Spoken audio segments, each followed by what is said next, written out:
Το ένα θέμα είναι η κυρία Καριστιανού. Δεν γίνεται να μην σχολιαστεί από εδώ. Σχολιάζουμε τα πάντα. Δεν θα φοβηθούμε τώρα. Σχολιάσουμε και αυτά που συμβαίνουνε. Δημοσκοπικές εταιρείες, τηλεοπτικοί σταθμοί, σοβαρές υποτίθεται έρευνες έχουν πέσει πάνω στο ξανθό κεφάλι της κυρίας Καριστιανού, της μάνας των τεμπών, και επιδιώκουν να μας καταδείξουν στις δημοσκοπικές έρευνες ότι ξεφυτρώνει, ότι αναδύεται, ότι αναφύεται ένα νέο δέντρο πολιτικού κινήματος, το οποίο έρχεται από μια γυναίκα που ζει στο βαρύ πένθος της απώλειας της κόρης της. Έτυχε να λέγεται Μαρία Καριστιανού. Θα μπορούσε να λέγεται κι αλλιώς. Θα μπορούσε να λέγεται Παύλος Ρούτσι. Θα μπορούσε να λέγεται Βουτσινά, η άλλη κυρία που έχασε τον αδερφό της. Θα μπορούσε να λέγεται Ασλανίδης. Θα μπορούσε να λέγεται Κωνσταντινίδης. Τόσοι και τόσοι που τους ξεχνάω. Ξεχνάω τα ονόματά τους, αλλά όχι τις φυσιογνωμίες τους. Σήμερα η εφημερίδα μας τολμάει στο ένθετο περιοδικό MAC TV να παίξει, κυρίες και κύριοι, ένα πρωτοσέλιδο με τον τίτλο «Ποιος κρύβεται πίσω από τη Μαρία». Είναι προβληματισμοί. Είναι, κυρίες και κύριοι, γεγονότα που δεν πρέπει να μείνουν απαρατήρητα. Αυτή την ώρα, αν θέλετε την προσωπική μου εκτίμηση,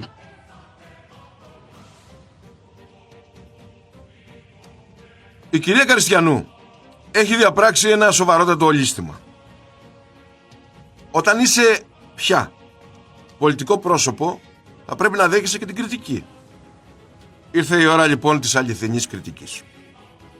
Τόσο καιρό εμείς ποτέ δεν είχαμε όχι καταφερθεί, δεν είχαμε σχολιάσει ακόμα και τις αβελτηρίες και τις δολιχοδρομίες. Δεν είχαμε σχολιάσει τον παραγωτισμό.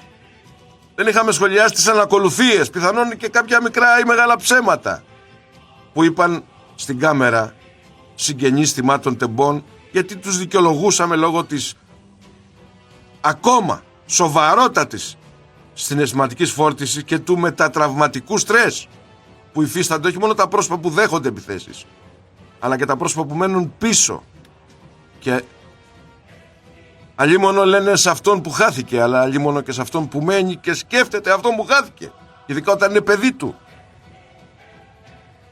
Ίσως και είναι βαρύτατη η απώλεια του χαμού ενός παιδιού. Η φυσική πορεία των πραγμάτων λέει ότι πρώτα χάνονται οι ηλικιωμένοι και μετά τα παιδιά. Είναι αυτό που λέμε, πρώτα τα παιδιά θάβουν τους πατεράδες και τις μανάδες και μετά πεθαίνουν τα ίδια. Είναι ο αναπόσπαστος βιολογικός κύκλος της ζωής. Θα πρέπει να γίνει βίωμα, ότι κάποια στιγμή όλοι εκεί θα καταλήξουμε. Τώρα το αν κάποιοι έχουν μεταφυσικές ακολουθίες ή συνακολουθίες, κάποιοι έχουν μεταφυσικές απόψεις για τη μεταθανάτια ζωή, για τη μετεμψύχωση, τη μετενσάρκωση και όλα αυτά τα οποία εγώ τα ακούω, τα διαβάζω, αλλά θα μου επιτρέψετε να έχω τις απόψεις μου. Είναι δικαίωμά τους. Αλλά είμαστε φτιαγμένοι, αγαπητοί φίλοι και φίλες, από βιολογική ύλη. Από φθαρτή βιολογική ύλη. Είναι αυτό που λέμε, κανείς δεν τα πήρε μαζί του. Η μάνα τόλμησε και είναι δικαίωμά της. Εγώ βλέπω τις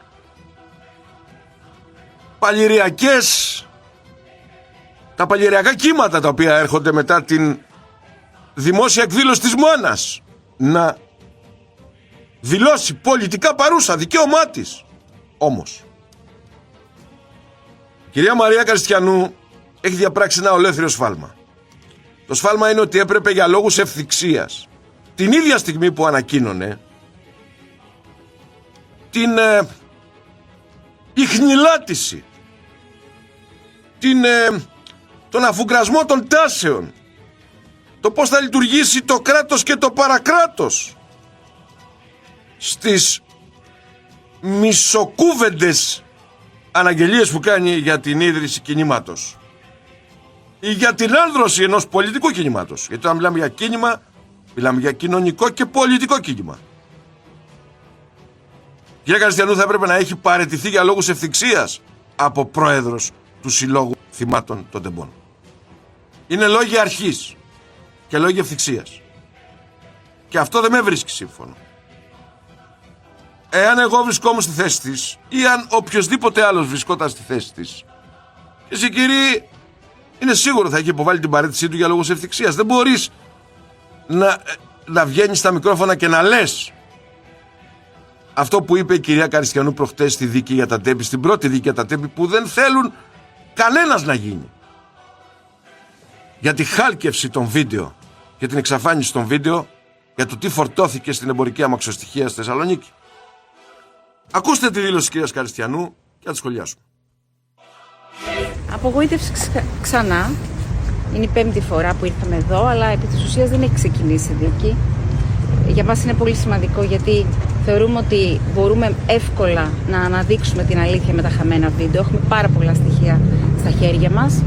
Γεγονός ότι περιμένουμε κάθε φορά πότε θα έρθει η επόμενη δικάσιμος, πας και πραγματικά μπορέσουν να αποκαλυφθούν κάποια πράγματα που πρέπει να βγουν στο φως.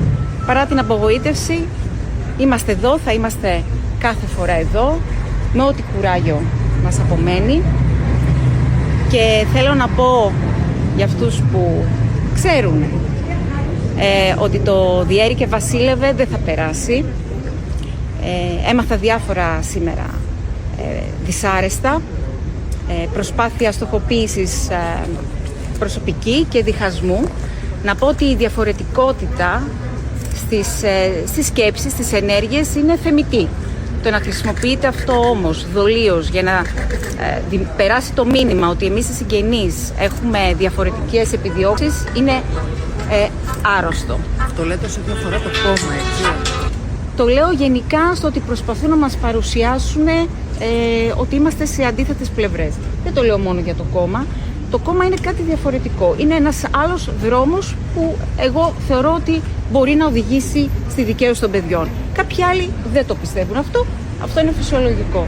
Η διακήρυξη του κόμματος θα γίνει 28 Δευτέρου. Αν είναι δυνατόν, αυτό είναι τραγικό. Δηλαδή, εγώ όταν διάβασα κάτι τέτοιο,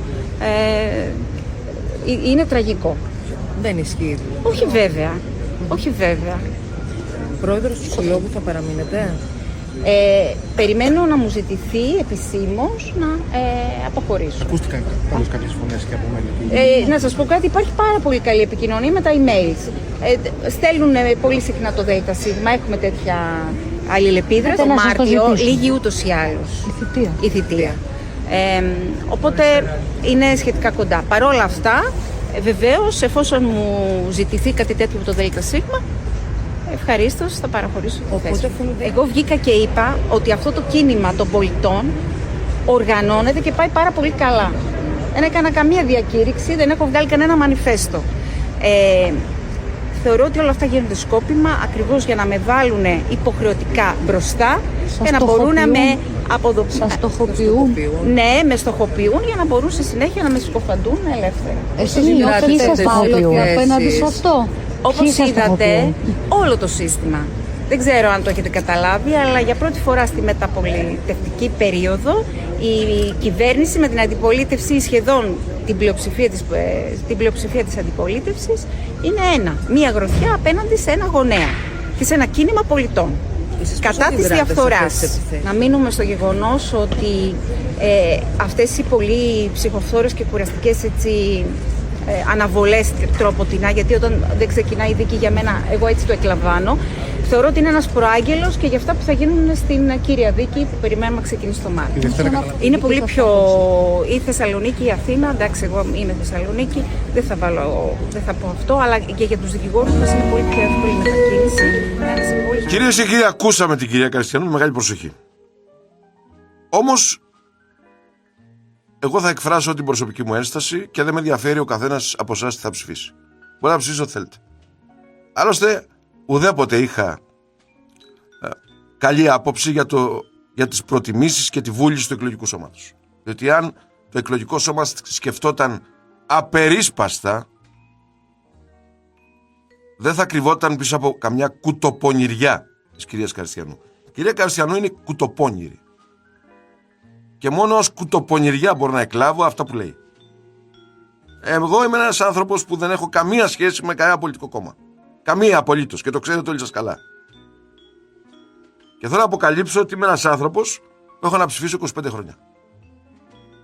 Και τολμώ να το πω στον αέρα. Διότι συχαίνομαι την πολιτική. Τη συχαίνομαι. Θα μου πεις πώς μπορείς να ασχολείσαι σχολιάζοντας πολιτικά πρόσωπα όταν δεν πάει να ψηφίσεις. Σωστό το ερώτημα. Εκφράζω τα τελευταία και μιλώ προσωπικά, για μένα μιλάω. Αφήστε τους άλλους. Εκφράζω ως πολίτης τη σιχαμάρα μου, την απέχθειά μου, το μίσος που αισθάνομαι για τους σύγχρονους Έλληνες πολιτικούς. Διότι είναι αυτοί που οδήγησαν τη χώρα στην κατρακύλα, στη διαφθορά και στην καταστροφή. Ουδέποτε θα ξανακατεύω στις κάλπες εάν δεν μου γυαλίσει ένας άνθρωπος που θα πω εγώ μέσα μου αυτός είναι. Μπορεί να είναι ένας Καποδίστριας, μπορεί να είναι οτιδήποτε άλλο. Αλλά ξέρετε, οι Καποδίστριες στη σημερινή εποχή είναι ένα είδος που δεν είναι επαρκές. Κυρία Καριστιανού είναι κουτοπόνιερη. Εγώ εκφράζω ξεκάθαρη άποψη. Δεν κρύβομαι πίσω από το δάχτυλο μου. Θέλει και την πίτα ολόκληρη και το σκύλο χορτάτο. Όχι, κυρία μου. Δεν ας το επιτρέψουμε εμείς. Και ξέρετε γιατί? Γιατί εμείς ήμασταν μαζί με τους συγγενείς των θυμάτων και έχουμε δικαίωμα να εκφράσουμε την άποψή μας. Όχι ως δημοσιογράφοι. Άφησα το μικρόφωνο. Ακόμα και αν σας δω, τα ίδια θα σας πω. Για λόγους ευθυξίας έπρεπε να έχετε υποβάλει την παρέτησή σας. Το μόνο που κάνετε, και έχουν δίκιο οι συγγενείς των θυμάτων. Απόλυτο δίκιο. Σύλλογος θυμάτων τεμπών, κυρία μου, δεν είναι κόμμα. Και κάποιος πρέπει να σας τα πει. Όχι να σας χαϊδολογάνε το κεφάλι οι αριστεροί της κυρίας Κωνσταντοπούλου. Μην τυχόν τα κάνετε τάτσι μιτσικότσι και την πάρετε και φτιάξετε κανένα κόμμα για να γίνεται αξιωματική αντιπολίτευση. Θα πρέπει να ακούγεται η αλήθεια. Εγώ, κυρίες και κύριοι μου, στις θέσεις κυρίας Καριστιανού θα είχα παραιτηθεί χθες. Όταν, κυρία μου, λες και βγαίνεις στα μικρόφωνα, τώρα δεν αντιμετωπίζεις ως μάνα των τεμπών. Τώρα αντιμετωπίζεις μόνο ως πολιτικό πρόσωπο. Όταν βγαίνεις και λες, κυρία μου, και προτιμάς να δίνεις συνεντεύξεις στους κατσαπλιάδες, γιατί όλα τα κοιτάζουμε, και να μην προτιμάς να δίνεις συνεντεύξεις σε πατριωτικά μέσα, αυτό είναι ύποπτο. Όταν προσχεδιάζετε τις ερωτήσεις για να κάνετε συνεντεύξεις, και αυτό είναι ύποπτο. Θα βγείτε λοιπόν σαν τους άλλους πολιτικούς στην ίδια σειρά για να πείτε το πείμα σας και να κριθείτε. Και παίρνω όλη την ευθύνη αυτών που λέω ως χίος. Δεν με ενδιαφέρουν οι υπόλοιποι τι λένε. Τους έχω γραμμένους στα παλιά μου τα παπούτσια. Αν ήμουν πρόεδρος Συλλόγου Θεμάτων Τεμπών και εξέφραζα δημόσια πολιτικό λόγο, την ίδια στιγμή θα είχα υποβάλει την παραίτησή μου. Τι σημαίνει αυτό στο μικρόφωνο? Δεν μου ζήτησε κανένας να παραιτηθώ. Κυρία μου, μόνη σου έπρεπε να παραιτηθείς. Πρέπει να στο ζητήσει κάποιος. Τι δουλειά έχει? Αυτό θυμίζει μασονία, Ιουδαϊσμό. Αυτό θυμίζει άλλες υπόγειες στο παρακράτους. Μόνοι σας έπρεπε να παραιτηθείτε για λόγους ευθυξίας. Δεν μπορείτε να θέλετε και την πίτα ολόκληρη και το σκύλο χορτάτο και κάτι άλλο. Ποιος είναι από πίσω σας, κύριε Καριστιανού? Ποιος σας στηρίζει πολιτικά? Γιατί ξέρουμε πολύ καλά πώς γίνεται η οργάνωση ενός πολιτικού κόμματος. Για να φτιάξει, κυρίες και κύριοι, αφήστε τα παραμύθια, ρε! Μην μου στέλνετε μηνύματα για να ψηφίσω Καριστιανού. Πηγαίνετε να ψηφίσετε ό,τι θέλετε. Πηγαίνετε να ψηφίσετε και τον Αβραάμ Πάπα. Δικαίωμά σας. Δεν με νοιάζει η ψήφος, ρε. Εγώ την έχω γραμμένη την ψήφο. Ουδέποτε πίστεψα τη βούληση του εκλογικού σώματος. Μας καταστρέψατε, το έχετε καταλάβει? Όλοι εσείς που ψηφίσατε μια ζωή Νέα Δημοκρατία, μας καταστρέψατε. Ακούσατε νωρίτερα τι γινόταν? Ποιο ήταν το παρακράτος? Παπανδρέου έλεγε ο ένας. Μητσοτάκη έλεγε ο άλλος. Παπανδρέου έλεγε ο ένας. Καραμαλή έλεγε ο άλλος. Να τα χαΐρια μας και η προκοπή μας. Γιατί και εγώ έχω κάνει τα λάθη του παρελθόντος μου. και πρέπει να κάνω την αυτοκριτική μου. Του συχάθηκε η ψυχή μου. Και τώρα βλέπω πάλι μια ίδια όψη. Δεν είναι Γιάννης, είναι Γιαννάκης. Δεν είναι Μαρία, είναι Μαρίκα. Δεν είναι Μαρίκα, είναι Μαριό. Την ίδια στιγμή, κυρία μου, αύριο το πρωί, θα σας κάνουμε σκληρή κριτική από εδώ και πέρα. Αύριο το πρωί πρέπει να πάτε να υποβάλλετε την παρέτησή σας. Αυτό σημαίνει ευθυξία. Έχουν βγει 4 άνθρωποι και λένε ότι δεν μπορεί η κυρία αυτή. Δεν θα λυπηθώ κανέναν αυτή την ώρα. Γιατί είναι κρίσιμες οι ώρες για το έθνος. Και την ίδια στιγμή στιβάζονται, κυρίες και κύριοι, ένα σωρό δημοσκοπικές εταιρείες. Για ποιο λόγο? Γιατί παρουσιάζουν τη Νέα Δημοκρατία του παρακρατικού εγκληματία Μητσοτάκη ότι δεν χάνει ψήφους από το πιθανολογούμενο κόμμα της κυρίας Καριστιανού. Γιατί? Γιατί η κυρία Καριστιανού ξεχνάει το τελευταίο διάστημα να κάνει κριτική που έκανε πριν της αλλάξουν τα μυαλά για το μεγαλύτερο παρακρατικό κυφίνα του έθνους, το Μητσοτάκη. Γιατί δεν το πιάνει στο στόμα της. Είναι ερωτήματα. Δημοσιογραφικά ερωτήματα. Όχι ερωτήματα εμπάθειας. Εγώ δεν έχω εμπάθεια με κανέναν. Ούτε ψήφους θα μου πάρει, ούτε θα μου φάει το ψωμί. Ιδιώτης είμαι, κυρίες και κύριοι, ελεύθερος επαγγελματίας. Δεν κινούμε στο δημόσιο τομέα. Δεν περιμένω διαγωνισμούς. Δεν περιμένω κρατικές επιχορηγήσεις. Είμαι διαχωρισμένος από αυτά. Ούτε έχω παχυλούς τραπεζικούς λογαριασμούς. Για να φτιάξει ένα κόμμα, το λιγότερο που χρειάζεσαι αυτή τη στιγμή είναι 500.000 ευρώ. $500.000. Πού βρέθηκε το $500.000 για να φτιαχτεί ένα κόμμα? Πού βρέθηκε το $500.000 για να δημιουργηθεί ένα κόμμα? Ένας κομματικός μηχανισμός μόνο για τα ψηφοδέλτια θέλει 150 με 200.000 ευρώ. Σε όλη την Ελλάδα μιλάω. Άρα λοιπόν, από πού χρηματοδοτείται ή θα χρηματοδοτηθεί το κόμμα της κυρίας Καριστιανού? Πρέπει να παίξουμε με ανοιχτά χαρτιά εδώ. Τα κανάλια παίζουν εκείνο, παίζουν τ' άλλο. Χτυπάνε τα πατριωτικά κόμματα και λένε ότι από εκεί θα πάρει η Μαρία των Τεμπών. Έχεις πάψει, κυρία μου, να είσαι Μαρία των Τεμπών. Είσαι Μαρία της πολιτικής. Και δεν είσαι η Μουγκή Μαρία, η Μουγκομαρία. Είσαι πολύ έξυπνη, πολύ ευφυής, αλλά και πολύ πονηρή, κυρία Καριστιανού, για να κάνεις τέτοια αισχρή πολιτική εις βάρος των ανθρώπων που χάθηκαν στα Τέμπη. Το πρωί αύριο πρέπει να υποβάλεις την παρέτησή σου. Μια ζωή με διακατήχιο αυθορμητισμός. Έτσι μιλούσα. Δεν με νοιάζει κανένας. Ακόμα κι αν ήταν ο ίδιος ο Σεΐχης ή ο Σάκης Περσίας. Εδώ θα μιλήσουμε και θα παίξουμε με ανοιχτά χαρτιά.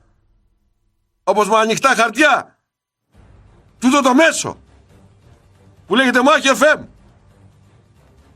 Πληρώνει το προσωπικό του. Δεν έχει χρέη. Δεν έχει μαύρες τρύπες. Έτσι θα παίξουμε και μαζί σου με ανοιχτά χαρτιά. Ποιος λοιπόν χρηματοδοτεί αυτή την προσπάθεια? Θέλουμε να το ξέρουμε. Στην Κύπρο αυτή την ώρα γίνεται σόλος από τις κρυφές χρηματοδοτήσεις. Σας παρακαλώ να μην μου στέλνετε μηνύματα και μου δημιουργείτε θέμα. Αν θέλεις, κυρία μου, εσύ να της δώσεις λεφτά για να φτιάξει το κόμμα της, να πάει να της δώσεις. Εγώ δεν έχω να της δώσω λεφτά. Εγώ δεν έχω να δώσω λεφτά σε κανένα κομματάρχη του έθνους. Σε κανένα μαυρογιαλούρο. Η κυρία γυρίζει λυκνάμενη και κουνιόμενη. Δεν είστε, κυρία μου, η μάνα των Τεμπών αυτή τη στιγμή. Είστε η Μαρία της πολιτικής. Στείνετε συνεντεύξεις. Προβάλλουν την άποψή σας. Οι δημοσκοπικές εταιρείες προσπαθούν να απομειώσουν τα πατριωτικά κόμματα και να πούν θα πάνε όλα στη Μαρία. Μπα, η Νέα Δημοκρατία και δεν χάνει. Το Πασόκ και δεν χάνει. Αλλά όλα είναι προσχεδιασμένα. Θα χαρώ πάρα πολύ ως επίλογο αυτής της συζήτησης, ειδικά για την κυρία, και μπροστά της να ήμουν τα ίδια θα έλεγα. Εσύ που στέλνεις μηνύματα να βγεις να μας τα πεις στο τηλέφωνο και να μην κάνεις την έξυπνη. Ηλίθεια, ηλίθεια. Λοιπόν, αυτοί οι οποίοι λοιπόν, κυρίες και κύριοι, έχεις αποθυμένα, κοπέλα μου. Αποθυμένα έχεις. Πήγαινε να ξελαμπικάρεις. Ξέρεις ότι μερικά πράγματα στη ζωή δημιουργούν ένα έφορο κλίμα για να ξελαμπικάρουν οι γυναίκες. Γιατί δεν θέλω τώρα να είμαι ρατσιστής. Ανόητα μηνύματα. Δεν μπορώ να διαβάζω ανόητα μηνύματα. Έχω να κάνω με χέφρολες ανθρώπους. Ποιος κρύβεται πίσω από την κίνηση Καριστιανού? Ποιος? Ποιος κρύβεται πίσω ως χρηματοδότης του κόμματος της κυρίας Λατινοπούλου? Ποιος? Πώς φτιάχνουν τα κόμματα? Ποιος κρύβεται πίσω από τα κόμματα του κυρίου Βαρουφάκη? Ο ίδιος το χρηματοδοτεί. Με τι λεφτά? Με τι λεφτά? Ο οποίος βγαίνει και μιλάει για ναρκωτικά, για έκσταση. Σε λίγο θα αποθεώνουμε τα πρεζόνια της Βουλής. Αν είναι δυνατόν. Σκληρή κριτική σε όλους. Αυτή είναι η δουλειά μας. Σε όποιον αρέσει. Αν δεν αρέσει, αλλάζετε στροφή και φεύγετε από αυτή τη συχνότητα. Όταν κρίνεις, και έχω το δικαίωμα να κρίνω πολιτικά πρόσωπα, γιατί ήμουν και εγώ στις διαδηλώσεις και έφαγα τα χημικά, θα πρέπει να απολογηθεί σε 600, 700, 800.000 ανθρώπους που φάγανε ξύλο για τον Σύλλογο Θυμάτων των Τεμπών. Είναι κάτι ιερό ο Σύλλογος Θυμάτων. Παρετήσου χτες, κυρία μου. Και μετά κατέβα στην πολιτική κονίστρα να μιλήσουμε για πολιτική. Αυτά τα άκουσα, είδα, με συκοφαντούν. Γιατί σας συκοφαντούν? Κανένα δεν συκοφαντούν. Κριτική σας κάνουμε. Συκοφαντήσαμε κανέναν εμείς? Ανακατευτήκαμε την προσωπική σας ζωή? Όχι. Ανακατευτήκαμε με τη δουλειά σας? Όχι. Είστε γιατρός. Σεβόμαστε το επάγγελμά σας. Ανακατεύεστε όμως με την πολιτική. Και θα πρέπει να δηλώσετε, όχι σαν την Κύπρο, που αυτή την ώρα κατηγορείται ο πρόεδρος της Κύπρου, ο Χριστοδουλίδης, ότι τα έπαιρνε μετρητά κατά το τραπέζι. Μετρητά τα έπαιρνε κατά το τραπέζι. Και λέει ότι έχουμε να κάνουμε με υβριδικό πόλεμο. Ποιο υβριδικό πόλεμο, ρε Καραμήτρο? Αφού τον πιάνει το λακοτρίπη κάμερα. Να βγουν να απολογηθούν όλοι στην Κύπρο και αύριο το πρωί να παραιτηθούν. Γιατί η Κύπρος είναι μοιρασμένη στα δύο. Όταν κατέβηκα στην Κύπρο, ξέρετε τι μου είπανε?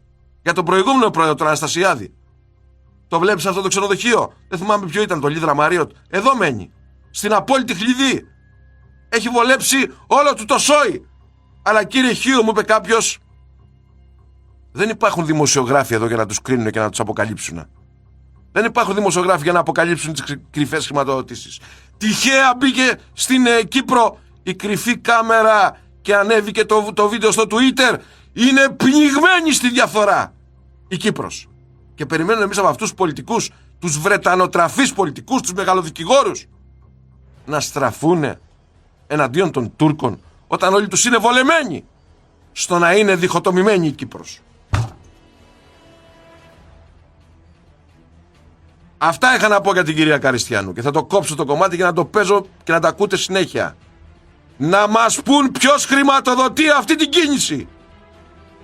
Κόμμα δεν γίνεται με φλιτζανάκια και μπρικάκια. Κόμμα δεν γίνεται με μαρουλόφυλλα. Πρέπει να στάξει κάποιος ρευστό και μετρητό για να φτιαχτεί πολιτικό κόμμα.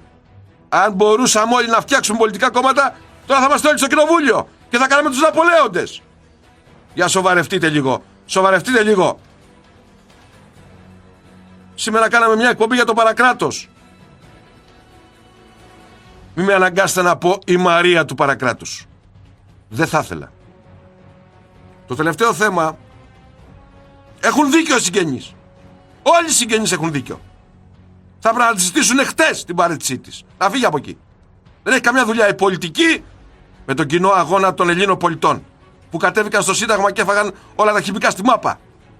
Μέχρι και στο ξενοδοχείο ήμασταν επάνω, στο γωνιακό ξενοδοχείο στην πλατεία Συντάγματος και κοντέψαμε να σκάσουμε.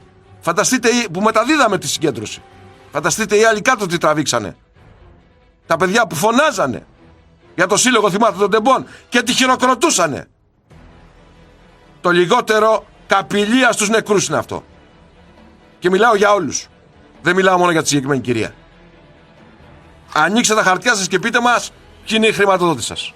Διαφορετικά αν δεν μας πείτε, σημαίνει ότι έχετε κρυφούς χρηματοδότες.